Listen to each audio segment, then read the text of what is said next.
Judge laughs at Clint Eastwood in court, then freezes when he flashes his USS badge. Before we dive in, kindly hit the subscribe button and let us know where you're watching from in the comments. The wooden gavel came down with a sharp crack, and the murmur of the small Wyoming courtroom died instantly. Judge Robert Willis, a man of average height and considerable girth, adjusted his glasses as he scanned the paperwork before him. The room, filled with a handful of locals and county officials, felt more like a town hall meeting than a place of law. The case at hand was nothing more than a routine zoning dispute, and the judge had already decided it wasn't going to take up much of his time. Seated at the defendant's table was Clint Eastwood, looking every bit the legend that time had refused to fully break. His lined face bore the scars of a life lived hard, and his pale blue eyes held the kind of intensity that didn't need raising a voice to command attention.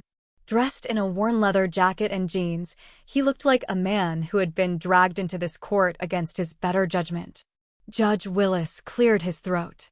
"Mr. Eastwood, it says here that your guest house on the northern edge of your property exceeds the size limitations set forth by the Jackson County zoning laws. As such, the county is within its rights to require that it be brought into compliance or removed." He glanced up, barely concealing a smirk. "I assume you'd like to make a case for keeping it?" Eastwood leaned forward, resting his forearms on the table. His voice, though gravelly with age, carried effortlessly through the room. "I built that place with my own hands. It's not bothering anybody, and I sure as hell don't take kindly to the government telling me what I can and can't do on my own land." A few chuckles rippled through the gallery, but the judge simply shook his head. "Mr. Eastwood, the law applies to everyone, even if you have a few movies under your belt." More laughter followed, but Eastwood didn't so much as blink. He let the room have its moment, let them enjoy the idea that they had an aging actor standing before them, pleading his case like any other citizen. Then, slowly, deliberately, he reached into his jacket. The bailiff took a half step forward, his hand twitching near his holster. But Eastwood didn't pull out a weapon. Instead, he produced a small silver badge, placing it flat on the table where the overhead lights caught the lettering. The laughter stopped. Judge Willis squinted at it, his smirk faltering. "What the hell is that supposed to be?" Eastwood leaned back, crossing his arms. "That, Your Honor, is a United States Secret Service badge. And it means I've had to enforce a lot more than zoning laws in my time." The judge's expression changed immediately. The color drained from his face, and his fingers twitched slightly as he adjusted his glasses for a closer look. He wasn't a fool. He knew what he was staring at. The badge was authentic, the kind issued only to men who had served in the darkest, most classified corners of national security. For a moment, there was silence. Then Judge Willis cleared his throat. "Mr. Eastwood, are you telling me you are a lot more than an actor?" Eastwood interrupted, his voice quiet but firm. "And a lot more than what's in your case file." Willis licked his lips, the weight of what he had just learned settling on his chest like a lead brick. There had been whispers over the years, rumors that some of Hollywood's most legendary figures had pasts that weren't meant to be discussed. But this was something else entirely. He glanced at the bailiff, who looked just as stunned as he felt. The spectators in the room had stopped fidgeting, their casual amusement now replaced with an uneasy curiosity. Willis shifted in his seat. "Mr. Eastwood, what exactly are you doing here in Wyoming?" Eastwood smiled slightly, but there was no warmth in it. "Just trying to live a quiet life, Your Honor." The judge studied him carefully, now understanding that the man before him wasn't just some Hollywood relic fighting over a property line. He was something else entirely. And suddenly, a simple zoning dispute didn't seem so simple anymore. Judge Willis sat stiffly in his chair, his mind struggling to reconcile what he had just seen. The weight of the courtroom had shifted, as if gravity itself had changed with the revelation of Clint Eastwood's past. The badge still sat on the table, gleaming under the overhead lights. It wasn't a prop. Wasn't some relic from a film set. It was real. More than that, it was official. He looked up at Eastwood, who sat as still as a statue, his sharp blue eyes locked onto him, waiting. The judge felt a bead of sweat forming at his temple. He had never been an easily rattled man, but something about this moment felt different. "Mr. Eastwood," Willis said carefully, clearing his throat. I wasn't aware of your, affiliations." Eastwood smirked, slow and measured. "Not many were." The judge picked up the badge, turning it over in his hands. It had weight to it, the kind of heft that came with real authority. He had seen Secret Service badges before, but this one was different. The number? The insignia. It wasn't the standard issue of a field agent or a security detail. This was something else entirely. Finally, he set it down, exhaling. "I assume this means your role in government service wasn't exactly public knowledge?" Eastwood leaned forward slightly, his expression unreadable. "You could say that." The judge studied him, feeling a strange mixture of curiosity and unease. "I'll admit, I've heard rumors over the years about certain people with pasts that weren't meant to be discussed. But you? I just figured you were an actor who happened to play tough guys on screen." Eastwood chuckled, but there was no humor in it. "You think it's easy playing tough guys?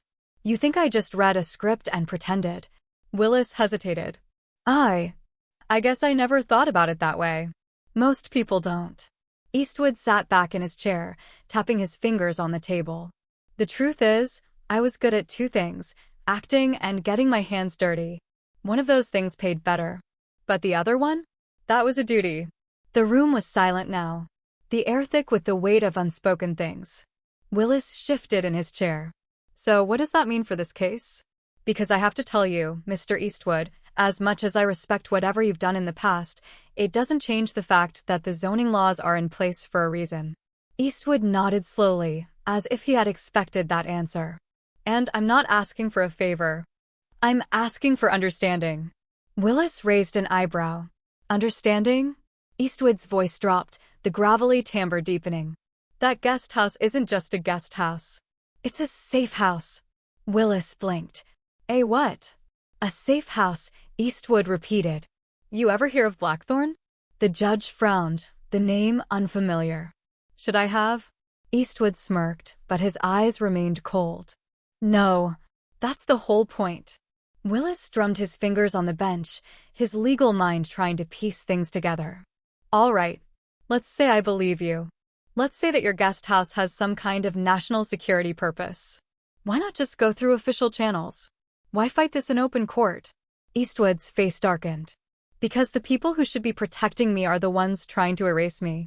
Willis felt a chill run through him. "Erase you?" Eastwood nodded. "Old programs have a way of coming back to haunt the people who ran them. Blackthorn was one of those programs. It was never supposed to exist. But when you work in the shadows long enough, you learn that nothing ever really stays buried. Someone wants to clean the slate. And I have a feeling that if I let them take down that safe house, it won't be long before they come for me next." The judge swallowed hard. This was no longer about a simple property dispute. It was about something much bigger, something that went far beyond Jackson, Wyoming. He glanced toward the door, half expecting men in suits to come bursting in at any second. "Mr. Eastwood, you're asking me to ignore zoning laws based on something I have no proof of." Eastwood sighed, rubbing his fingers together in thought. "I get it, Judge. You've got a job to do. But you have to understand, this isn't just about my property. It's about what's coming next. You don't know it yet, but you're standing on the edge of something big, something dangerous." Willis frowned. "And what exactly is coming next?"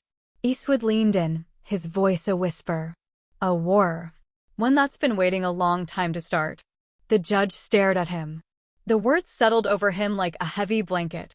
He had walked into his courtroom today expecting a simple case, a routine decision about a guest house that was too large for county standards. Now, he was staring into the eyes of a man who had lived more lives than anyone knew. A man who was warning him about a conflict that wasn't in any history book. And for the first time in his career, Judge Willis wasn't sure if he was going to make it home in one piece. Judge Robert Willis sat frozen in his chair, the weight of Clint Eastwood's words pressing down on him like a lead anchor. His courtroom was supposed to be a place of order, a refuge for law and logic. But now, with a man like Eastwood sitting before him, It felt more like the opening scene of something far bigger, something he wasn't prepared for. Outside, the Wyoming sun had begun to dip behind the mountains, casting long shadows through the windows. The quiet murmurs of the few remaining courtroom observers had faded, replaced by an unsettling silence. The judge licked his lips, gathering his composure. "Mr. Eastwood, I don't take kindly to threats in my courtroom." Eastwood didn't move. Didn't even blink. "That wasn't a threat, Your Honor," he said, his voice calm but firm. "It was a warning." Willis exhaled slowly, trying to ignore the tightness in his chest. "So you expect me to believe that a simple zoning dispute is actually part of some larger conspiracy? That your property is what did you call it? A safe house?" Eastwood smirked. "You're catching on." The judge scoffed. "I don't have time for this. The law is the law, and your past, whatever it is, doesn't change that." Eastwood studied him carefully. "You don't know what you're stepping into, Judge." Willis shook his head, tired of the cryptic games. "Then why don't you enlighten me? Who exactly is coming after you?" Eastwood exhaled through his nose, tapping his fingers lightly on the table. "There was a time when men like me weren't just assets, we were the insurance policy. Blackthorn wasn't a program you joined. It was one you were chosen for. And once you were in, there was no getting out." Willis narrowed his eyes. "Sounds more like a death squad than a government operation." Eastwood chuckled darkly. "You're smarter than you look." The judge folded his arms. "Then let me guess, something changed. Something went wrong." Eastwood nodded. "Blackthorn was buried officially. But unofficially? It went private. The same men who trained us started selling their skills to the highest bidder countries, corporations, people with money and power but no conscience." Willis leaned forward, his legal instincts kicking in. "And now someone's trying to clean house? Erase the past?"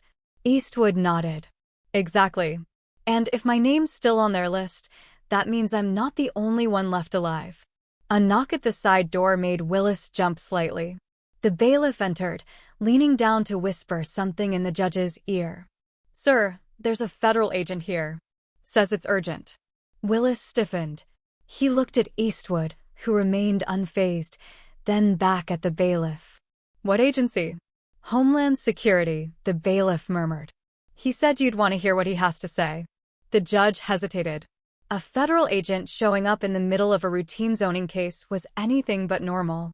Eastwood smirked. "Told you, Judge. You're already in deeper than you think." Willis exhaled, then nodded at the bailiff. "Fine. Let him in." The bailiff disappeared through the side door. Moments later, it swung open again, and a tall man in a dark suit stepped inside. He was in his early 40s, sharp-eyed, and moved with the quiet confidence of someone used to being in control. "Judge Willis," the man said, flashing a badge. "Special Agent Mark Helton, Department of Homeland Security." Willis eyed him cautiously. "I assume this isn't a coincidence?" Helton shook his head. "I'm afraid not." He turned his gaze to Eastwood. "Mr. Eastwood. Been a long time." Eastwood nodded slightly. "Not long enough." Helton sighed, stepping forward. "Judge, I'm going to need you to clear the room." Willis glanced around.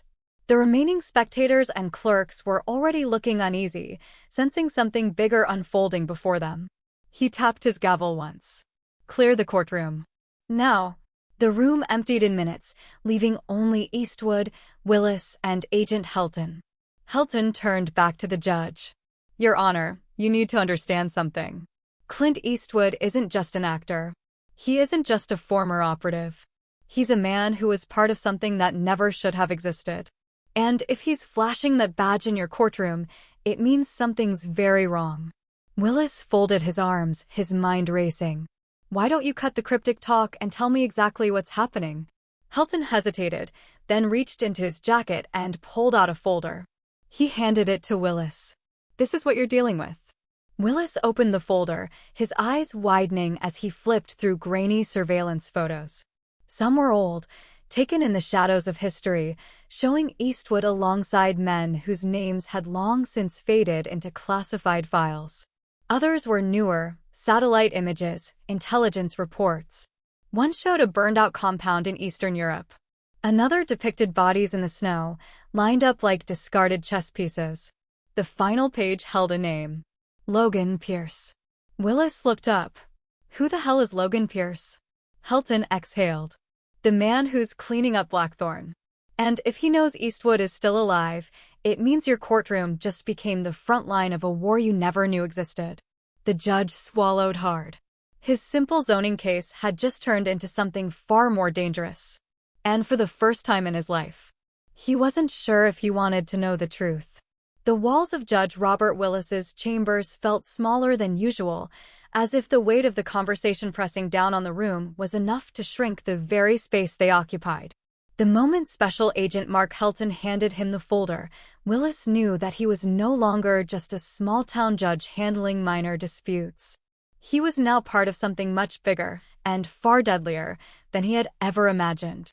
He flipped through the pages, his stomach tightening with every photograph, every classified document.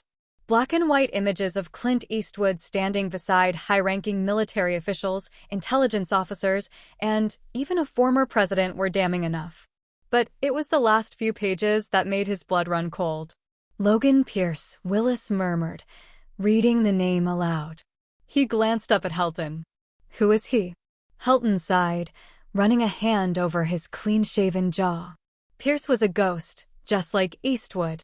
A top-tier operative, recruited into Blackthorn when it was still under the umbrella of unofficial government business. He was one of the best until he wasn't. Something changed. We don't know if it was greed, ideology, or something personal. But when Blackthorn was officially dismantled, Pierce didn't disappear like the others. He went private. Willis frowned. Private? You mean mercenary work? Helton nodded grimly. Worse. He built an empire out of selling classified intelligence and high-end contract work. Political assassinations, corporate warfare, covert destabilization, you name it, he's done it. And now, for reasons we don't fully understand yet, he's erasing Blackthorn's history, starting with the people who were part of it.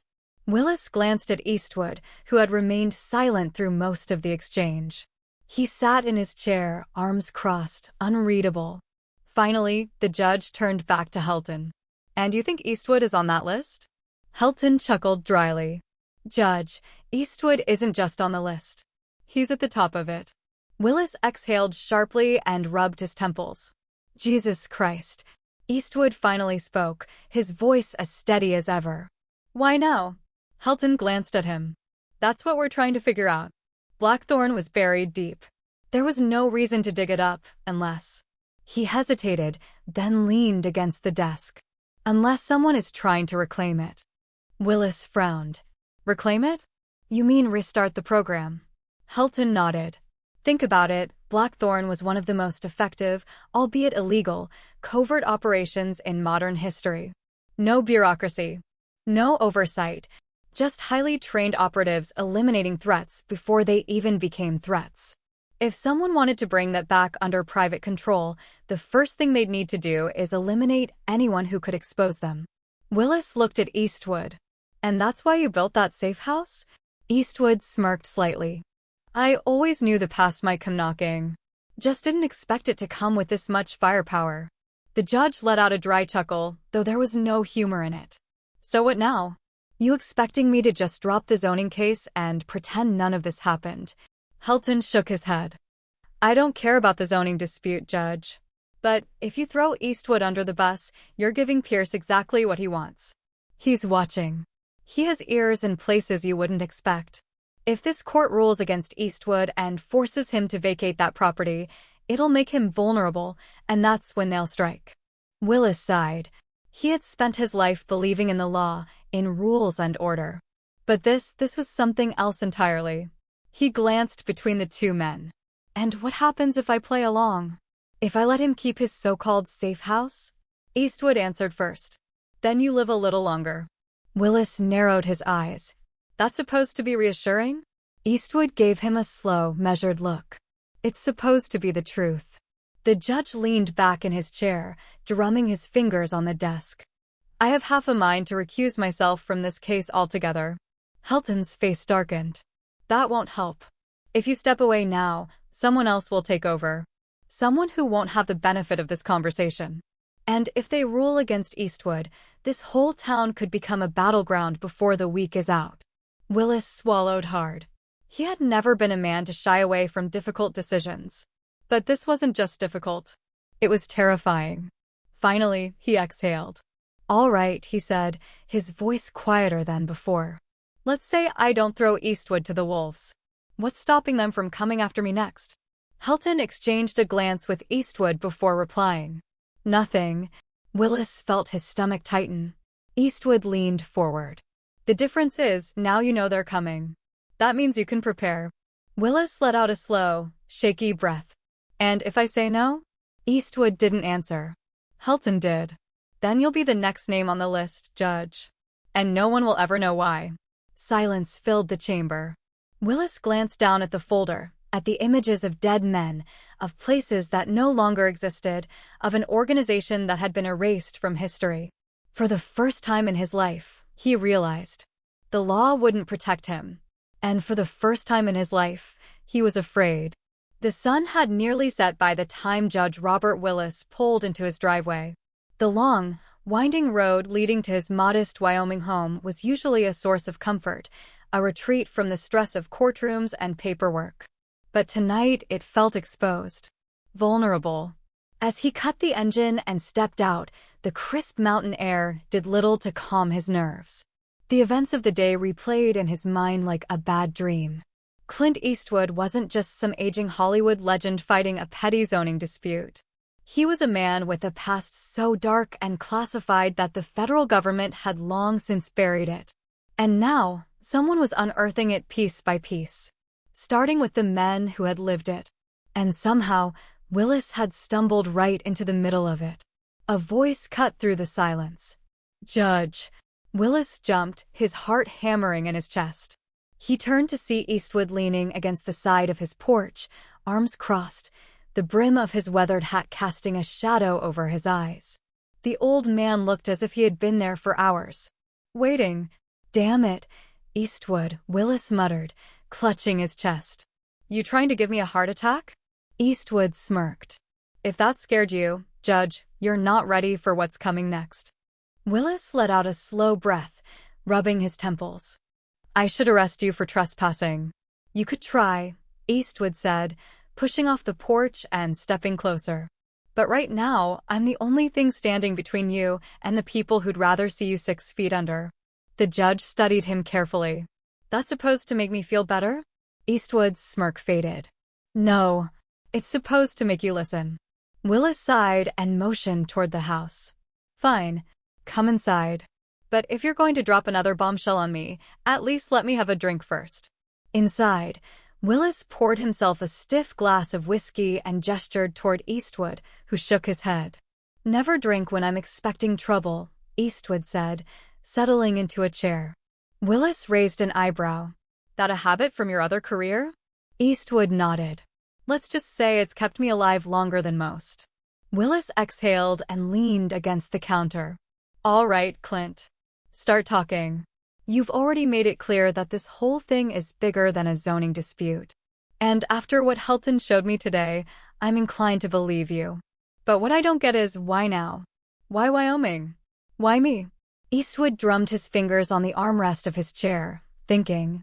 Blackthorn was buried for a reason. Too dangerous. Too unpredictable. The kind of program that made enemies. Someone wants it back. And they're willing to kill to make sure the people who ran it, people like me, aren't around to stop them. Willis set his glass down. "Okay, but where do I fit into this?" Eastwood's eyes flicked up, sharp as ever. "Because you made a mistake, Judge. You laughed at the wrong man in the wrong courtroom. That told them you didn't know who I was. And that made you the perfect pawn." Willis frowned. "Pawn for what?"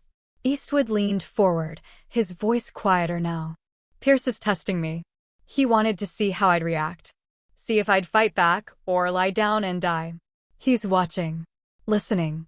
And if I had just rolled over and accepted your ruling, he'd know I was weak." Willis let out a dry laugh. "And instead, I'm now caught in some covert war I didn't even know existed? That about sums it up," Eastwood said. The judge rubbed his face. "Jesus Christ. What the hell do I do now? Eastwood stood, adjusting his jacket. For now, keep your doors locked, Judge. Keep your windows covered. And if you see something that doesn't feel right, trust your gut. And don't hesitate. Willis swallowed hard. That bad? Eastwood gave him a long look. Worse. A tense silence settled over the room. Willis felt the weight of it pressing on his chest. Then, from outside, a sudden click. Eastwood moved before Willis even had time to process it. In one fluid motion, he grabbed the judge and yanked him to the ground. Just as the front window exploded, glass rained down as a bullet buried itself into the wall behind them. Willis's ears rang from the sudden impact, his breath coming fast and shallow. What the hell? Eastwood was already moving. He rolled to the side, drawing a pistol from inside his jacket. He peered through the shattered window, scanning the darkened landscape beyond. Another shot rang out, hitting the floor just inches from Willis's outstretched hand. He scrambled back, heart pounding. Stay down, Eastwood barked. The judge barely had time to comply before Eastwood returned fire. 3 shots. Precise. Controlled. A moment of silence. Then the distant sound of a car engine roaring to life. Tires screeched against the pavement as whoever had taken the shots peeled away into the night. Eastwood kept his gun raised. Waiting. Listening. Nothing. Slowly, he exhaled and lowered the weapon. He turned to Willis, who was still sitting on the floor, wide-eyed and breathing heavily. Judge, Eastwood said, tucking the gun back into his jacket. Welcome to Blackthorn. Willis looked around his shattered living room, at the hole in his wall, at the bullet casing that had rolled onto the hardwood floor. For the first time in his life, he felt truly powerless. And for the first time in his life, he understood exactly what fear felt like. Judge Robert Willis hadn't moved from his spot on the floor. His ears still rang from the gunshots. His breathing was uneven. The bullet hole in his living room wall was real. The shattered window, the cold wind blowing in from outside, it was all real. And that meant everything Clint Eastwood had told him was real too. Eastwood remained on his feet, his posture relaxed, but his eyes sharp as ever. He scanned the darkened landscape outside the broken window. Watching. Waiting. His gun was still in his hand, the barrel steady. He hadn't even flinched when the bullets came. Willis swallowed hard. Clint, tell me you know who the hell that was. Eastwood didn't take his eyes off the outside. If I had to guess? Someone working for Pierce. Could be local muscle. Could be professionals. He turned back to Willis. Either way, it means we just ran out of time. Willis rubbed his face, his hands shaking slightly. Jesus. You were right. They really are coming after you. Eastwood nodded. And now they know you're involved. He met Willis's gaze. You're officially a loose end, Judge. That means they'll be back. The words settled in Willis's gut like a stone. He had always lived his life by the law, believing in the power of rules and order. But this wasn't about laws. This wasn't even about justice. This was survival. He forced himself to his feet, his knees feeling weak beneath him. All right. So what the hell do we do now? Eastwood holstered his gun and walked to the shattered window, peering out into the darkness. We move. Now. Willis frowned. Move? Move where? Someplace they won't expect, Eastwood said, already moving toward the door. Someplace safe. Willis let out a dry chuckle. Safe? I'm guessing that place doesn't exist anymore. Eastwood gave him a sideways glance. Oh, it exists. But getting there won't be easy. The judge hesitated. He wasn't used to this. He was used to being in control, having the power to dictate outcomes from the bench. But now, he was just another man running for his life. He exhaled sharply. All right, let's go. Eastwood nodded, stepping outside first, scanning the street. The night was quiet. Too quiet. The smell of gunpowder still lingered in the air. Willis followed him, locking the door behind him, even though he knew it wouldn't stop anyone determined enough to come inside. Where are we headed? Eastwood didn't answer immediately. He walked to an old pickup truck parked at the edge of the driveway and popped open the glove compartment. Inside, Willis caught a glimpse of several items: a spare pistol, extra ammunition, and something that looked suspiciously like an encrypted phone. Finally, Eastwood turned to him. "Utah. Salt Lake City." Willis blinked. "Utah? What the hell is in Utah?" Eastwood handed him a slip of paper. "A man named Joseph Tanner. If he's still alive, he'll have answers." The name was unfamiliar. But then again, everything about the situation was outside Willis's expertise. He glanced at Eastwood. "And if he's not alive?" Eastwood smirked. "Then we're already too late." The drive was long, silent, and tense. Eastwood drove with the kind of focus that suggested he had done this before. Many times. His hands were steady on the wheel. His eyes constantly scanned the road, the mirrors, the passing headlights of other cars. Willis, on the other hand, was trying to keep himself together. The whiskey he had downed earlier had long since burned away, leaving only the pounding headache of reality. Finally, after nearly an hour of silence, Willis spoke. "Tell me about this Tanner guy." Eastwood didn't take his eyes off the road. Joseph Tanner was one of the best. Surveillance, infiltration, cleanup. He was the guy they sent in when they wanted something, or someone, to disappear without a trace. Willis shifted uncomfortably in his seat. "And you trust him?" Eastwood chuckled dryly. "I don't trust anyone, Judge.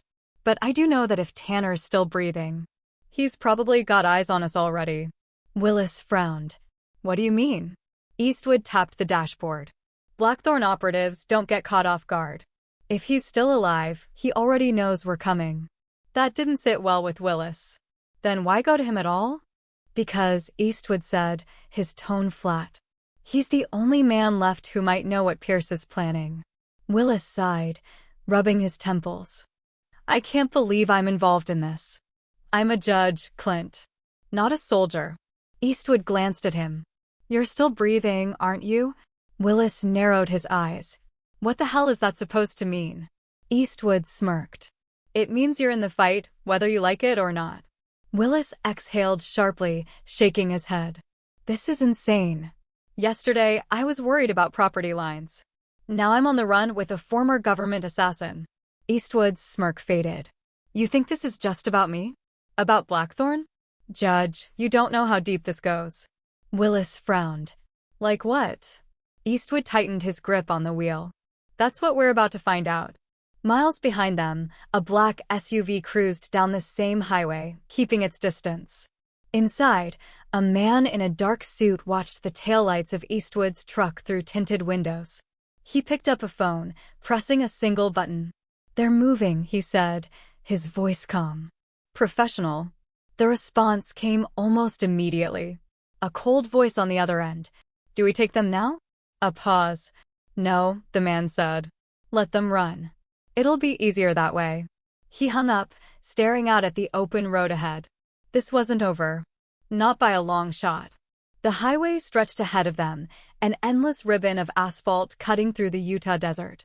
The air outside was thick with the kind of silence that only existed in the deep hours of the night, where the world seemed to pause, waiting for something to happen. Inside Clint Eastwood's truck, Judge Robert Willis was beginning to understand something terrifying. There was no going back. His life had changed in the span of a single courtroom session. He had gone from ruling on zoning disputes to dodging bullets in his own home, from believing in the power of the law to realizing that there were men who lived far beyond its reach. Clint Eastwood was one of those men. And now, by sheer bad luck, so was he.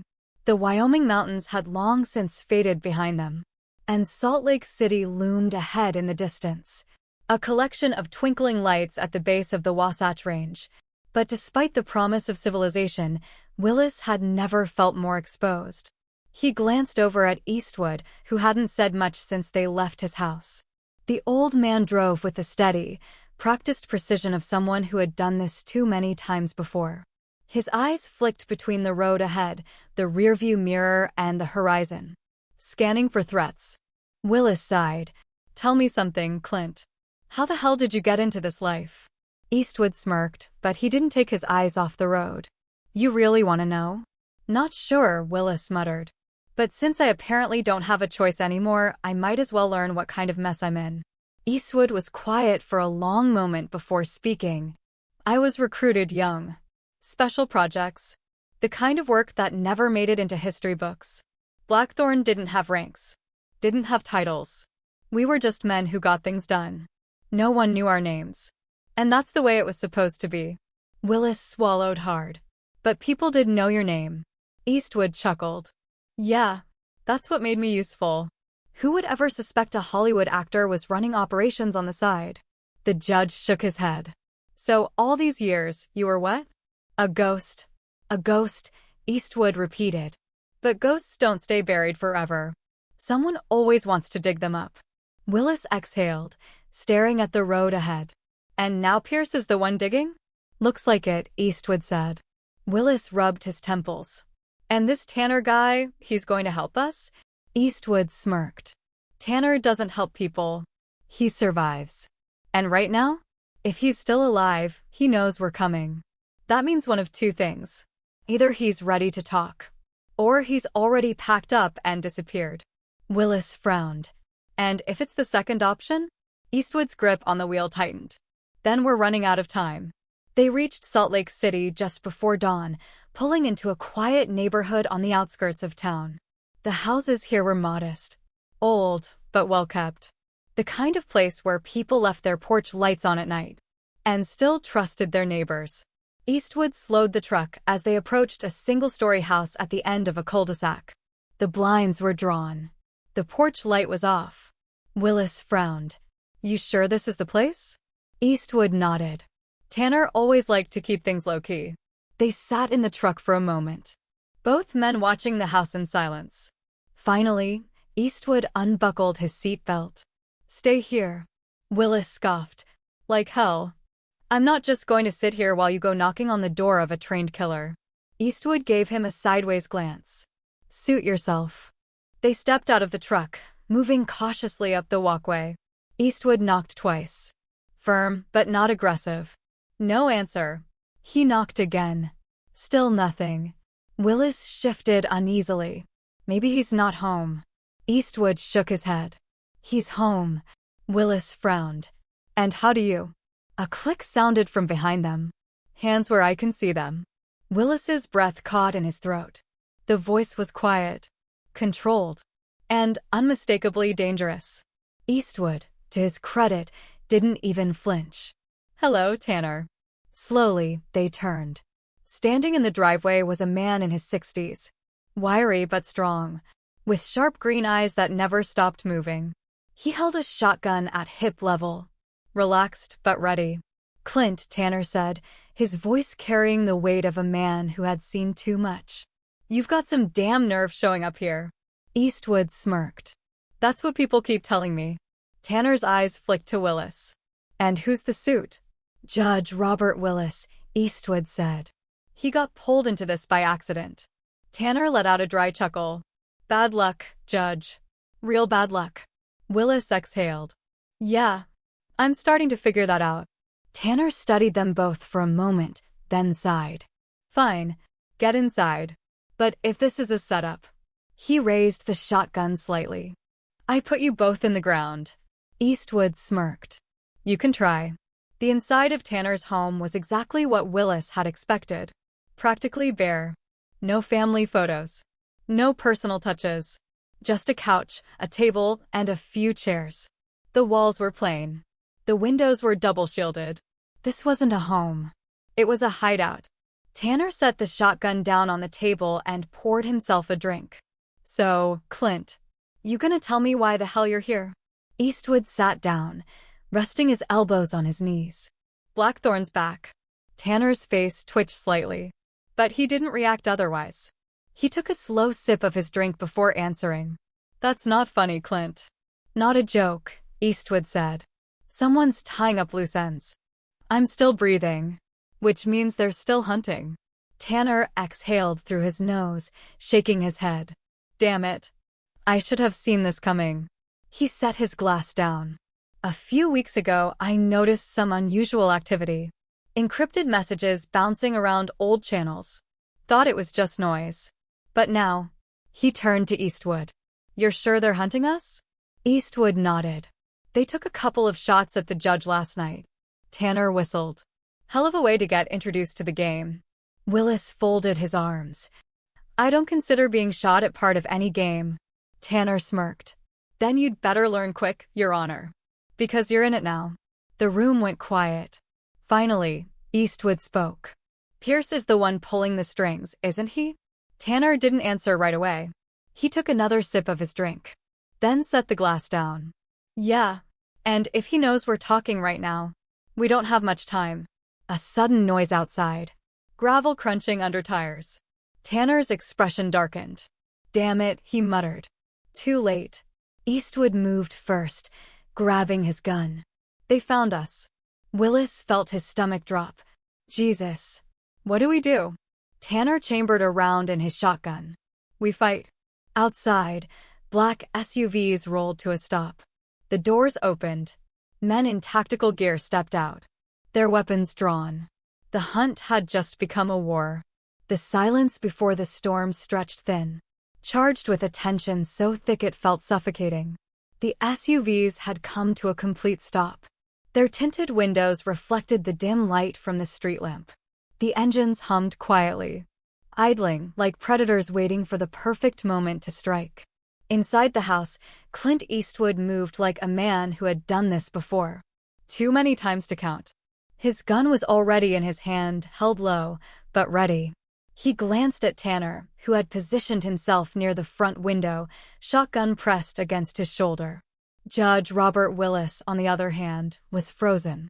His heart hammered in his chest. His breath came shallow and uneven. He had spent years in courtrooms, delivering sentences, making decisions that affected people's lives. But this was something else. He wasn't just presiding over fate anymore. He was in it. Tanner spoke first, his voice low and sharp. "They haven't moved yet. Could be they're waiting for us to make the first mistake." Eastwood nodded. "Pierce's men don't rush. They calculate. They study. Then they strike." Willis swallowed hard. "So what the hell do we do?"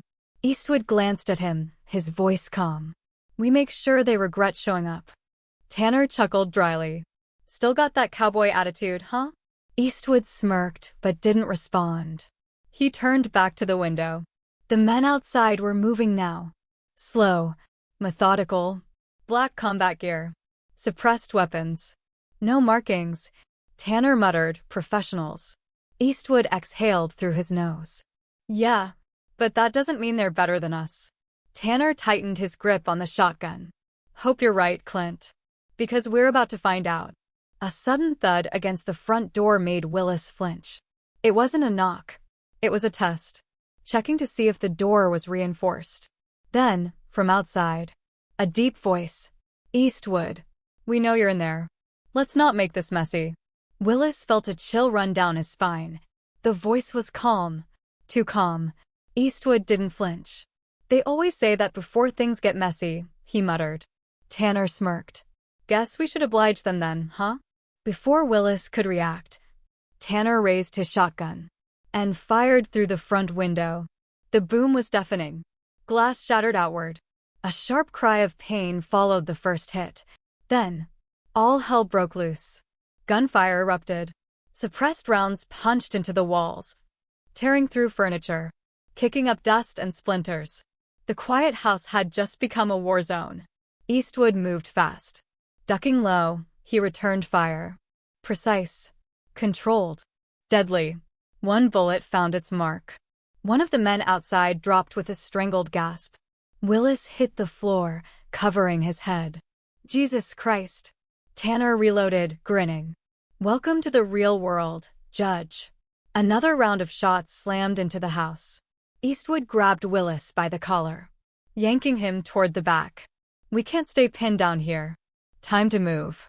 Willis stumbled after him, adrenaline flooding his system. "Where the hell are we going?" "Out," Eastwood said simply. Tanner nodded, firing off another shot before following. "Yeah, before they send in something heavier." As if on cue, A loud metallic clank sounded outside. Tanner cursed. Move. Now. Eastwood moved faster than a man his age had any right to. He grabbed the judge and shoved him toward the back hallway. Just as an explosion ripped through the front of the house.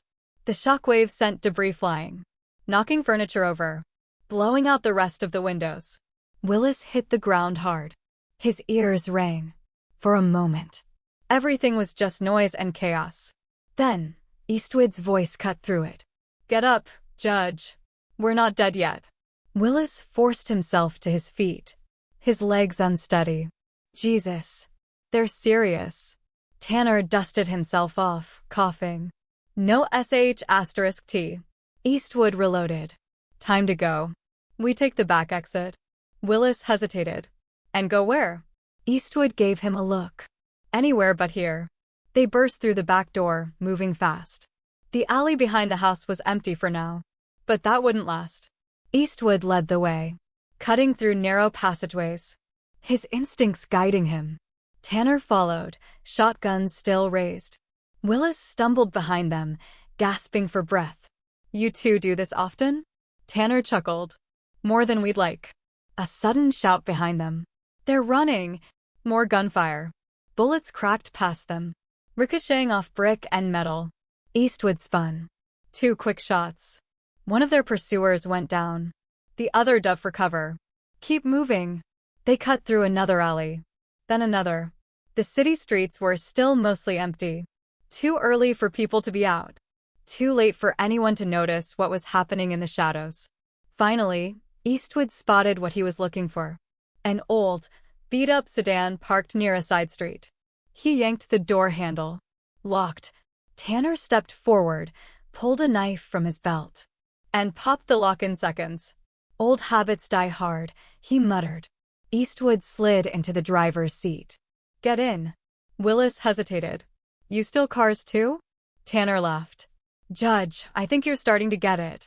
Willis muttered something under his breath but climbed in anyway. At this point, arguing seemed pointless. Eastwood started the car, just as more figures appeared at the far end of the alley. Hold on. He floored the gas. The sedan lurched forward, tires screeching as they peeled away. Gunshots followed. But the car was already disappearing into the early morning haze. The stolen sedan raced down the empty streets, the distant sound of gunfire still echoing behind them. Willis's hands gripped the dashboard, his breath coming fast. Eastwood drove like a man who had done this 1,000 times before, calm, controlled, and ruthlessly efficient. Tanner, in the back seat, checked his shotgun and muttered. Well, that went to hell quick. Willis shot him a look. You think? Tanner just grinned. Eastwood didn't take his eyes off the road. We need to get to Langley. Willis exhaled. You really think he's still alive? Eastwood's grip on the wheel tightened. If he isn't, then we've already lost. Miles behind them, the black SUV from before cruised along the same highway. Inside, a man in a dark suit held a phone to his ear. They got away. The voice on the other end remained calm. Doesn't matter. We know where they're going. The man nodded. I'll be there. He hung up and looked ahead. The hunt wasn't over. It was just getting started. Red Mesa, Arizona. 1 day later. The drive through the desert had been long and uneventful.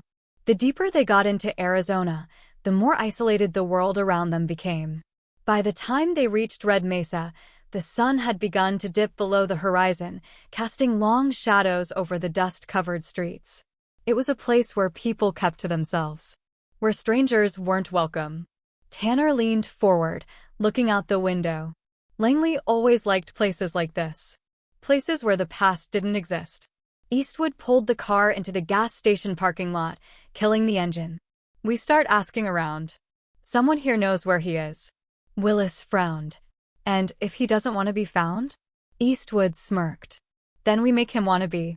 The gas station attendant was an old man who looked like he had been there since the place was built. He eyed them suspiciously as they walked in, cigarette burning low in the corner of his mouth. Eastwood stepped up to the counter. We're looking for someone. Victor Langley. The old man exhaled a stream of smoke, barely reacting. Never heard of him. Tanner chuckled. See, that's funny. Because we were told he's been living around here for a while now.